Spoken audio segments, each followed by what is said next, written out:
So Dr. Peterson, you talk about this idea of ending unnecessary suffering and this idea of committing one's life to that. At a minimum. I mean, that's just the obvious thing that you could do. A lot of students, I think, accept that premise and view what they're doing as trying to eliminate or reduce unnecessary suffering, and they see activism or other forms of direct service as fulfilling that goal. Do you simply disagree with like the content of what they think, the tactic that they are using to end unnecessary suffering, or do you think that their motives or their intentions are not even the same as yours?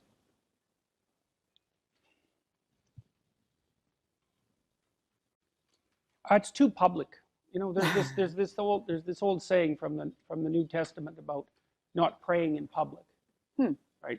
And the idea is that if you're going to commune for the higher good, you should do it in private, because otherwise you're warping your ethic in some sense by demonstrating how virtuous you are to the world. It's like, you know, you go out there with a stick and a sign on it that says, "I'm against poverty." It's like, yeah, no kidding, man.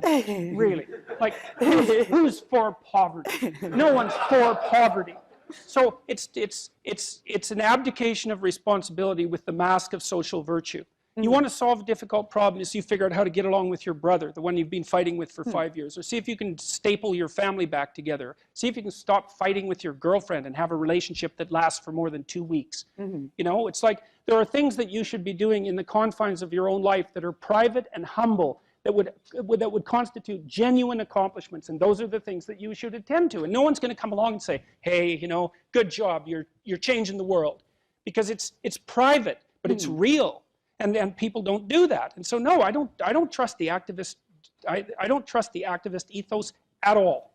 I think everything about it is superficial and trendy and too easy, and it externalizes the blame. The evil is always elsewhere, which is a dreadful mistake to make, because the evil isn't elsewhere. That's the thing that you understand when you're wise, is the evil is not elsewhere.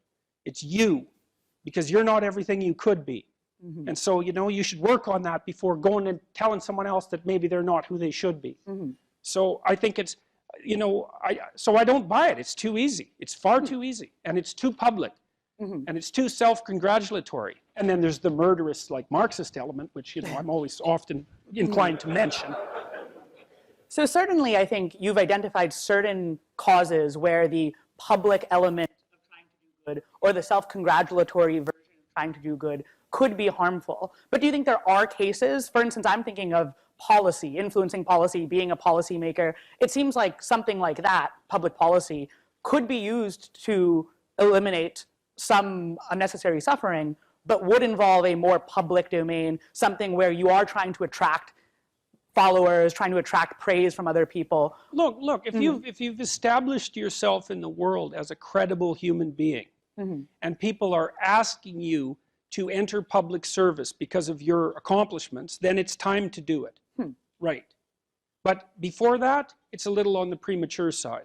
And if you're just setting yourself forward as an avatar of an ideology, then there's nothing to you except, I think of it as the chattering of various forms of demons. It's like you're not helpful. And if you look, you want to think, okay, are you fit to lead? Let's put it that way. Okay, first of all, do you know where you're going? Because that's actually one of the hallmarks of a leader. A leader knows where he's going, and maybe other people are also interested in going that way. But the leaders I've met have carved themselves out a personal vision, right? It's not some cookie-cutter ideological solution to the ills of the planet. They've done a detailed analysis, right? They know what they're talking about. And they're usually people, well, they've had a successful relationship. They've had a successful family. They have a couple of degrees. They've established a business. Like, they've made themselves credible in 5 or 6 dimensions. Well, then maybe you know enough about the world to dare to mess with its internal mechanisms. And if you don't have that kind of in-depth knowledge, then you should no more work on the economic systems of Western civilization than you should try to adjust the electronic systems of your automobile, because the latter is far less complex than the former. So of course there's utility in policy formulation and in government service and in all of those sorts of things. But you have to have transformed yourself, at least to some degree, into someone who's actually competent before you should even dare to do such things. You think, well, I have read some Marx and now I know how to change the world. It's like, that's a very bad idea, because the probability that you're going to take something complex that doesn't work too badly and fix it with your idiotic intervention is 0. So, well put.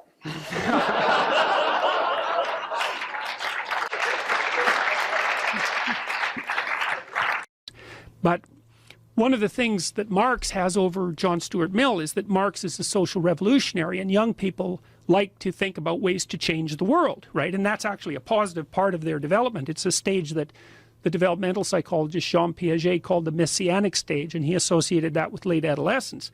It's like, while young people want to change the world, the problem is that that's been harnessed into attempts to change other people.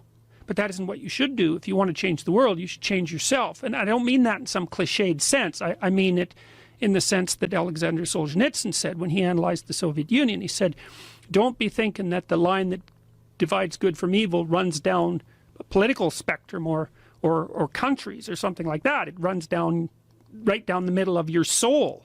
And if you want to sort out the world, then what you do is you sort yourself out.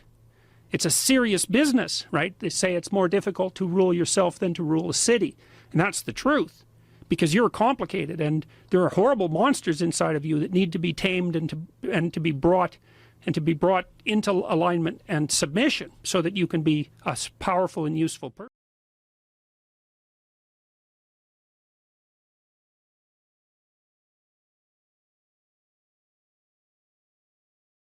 I don't think it's the right question. I think the question is, why doesn't everybody do it?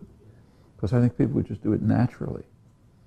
You know, you look around you, you drive to work, there's a homeless person asking for money, you know, somebody else, this guy doesn't have a job, you know, there's poverty everywhere, people you go past a hospital, people crowding to the emergency room because they can't see a doctor, you know. And then you look at the rest of the world, not just rich areas like this, and it's shocking, you know. So as soon as people are exposed to it, I think it's just automatic. And I happen to be exposed to it as a child. You know, I grew up in the Depression, so you know, people knocking on the door trying to sell rags and things like that.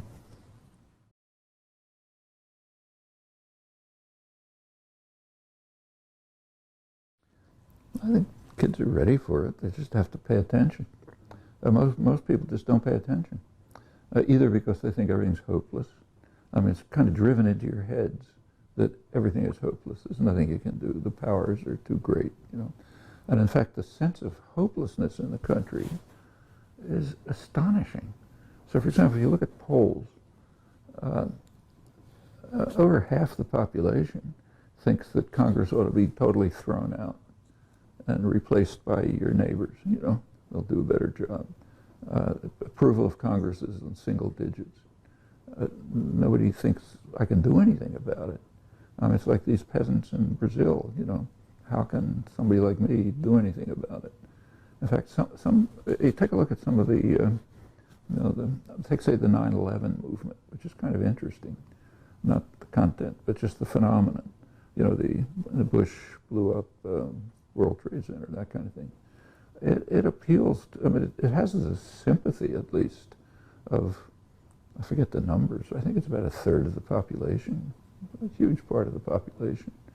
That means that a large part of the population is willing to accept the possibility that we're run by a bunch of homicidal maniacs who are trying to murder us all, but they don't think they can do anything about it. So they don't lift a finger to do anything. Okay, it's the way it is. We'll kind of hide in the corner and wait till it happens. But when people are kind of, I mean, some of the most effective kinds of propaganda are the kinds that allow you to see what's going on. So you see 99%, 1%, but to feel, I can't do anything about it. I'm, you know, isolated, alone. I don't talk to anybody. People like me can't do anything. We just have to suffer and bear it. That's really effective propaganda. I mean, that's the way That's how slavery could last forever without many slave rebellions. It's how women were oppressed. So like take, say, my grandmother's generation. If my grandmother had been asked if she's oppressed, she wouldn't have even known what you're talking about. That's life. You know, women are doormats. That's life. You get to my mother's generation, still plenty of oppression, but and she was bitter about it, but she didn't think you could do anything about it. By the time you get to today, it's quite different. It's very much like the peasants in Brazil, or the indigenous people in Bolivia, or you know, the blacks in the South after the early days of the civil rights movement. Yeah, we can do something about it, even if it's brutal and harsh, and we might get killed. We can do something. You know? And it's that transition is very. And I think when you get back to your question, for a lot of young people, I think it's, you know, it's called apathy, but I suspect it's more hopelessness, powerlessness. And people can learn you're not powerless. Just take a look at what's been done. Take a look at what other people have done under, you know, much harsher conditions than you'll ever face. And what's been done right here in your own country. You know, the 60s really did civilize the country. I mean, it's a very different country from what it was in 1960. And it's mainly young people who just didn't give up, and didn't feel, okay, we can't do anything. Actually, sometimes it's kind of dramatic. Like for years, what's called McCarthyism, which did intimidate people tremendously. I remember I lived through it. And people were just scared out of their wits. They couldn't do anything. The House Un-American Activities Committee, if people were called, they just trembled in fear. What can you do? But in the 1960s, people like Abbie Hoffman started just making fun of them. And they collapsed, you know. It's a very thin structure of power. I mean, as soon as you submit it to ridicule or you dismiss it, it can collapse. And this has been understood for centuries. So you go back to, say, David Hume, who was one of the great founders of classical liberalism, a great philosopher, but he wrote a book that he called, I think it was called The Foundations of the Theory of Government or something like that. And in it, he poses a kind of a paradox. He says in every society, whether it's, you know, the feudal dictatorship, military dictatorship, semi-parliamentary system like England, whatever it is, he says power is always in the hands of the governed, those who are being ruled. Power is always in their hands. So how come they just don't overthrow the rulers and take things for themselves? He says, well, the secret, he says, always, every society is control of opinion and attitudes. If you can convince people, if the powerful can convince people, you have to stay in your slot. That's where you belong, and that's, you know, that's your role in life. There's nothing to be changed. Then the rulers can control them. And you take a look at the history of, you know, revolutions, significant changes. It's when people broke out of that. So not long before Hume, and he may have had this in mind, in England a century before, there was a major conflict between Parliament and the King.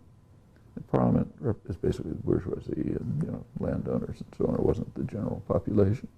And the question is the King above the law?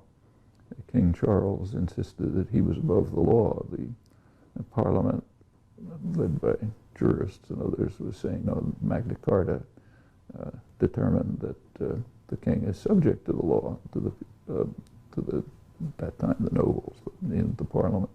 And there was a real major conflict about it. In fact, later soon led to a brutal civil war.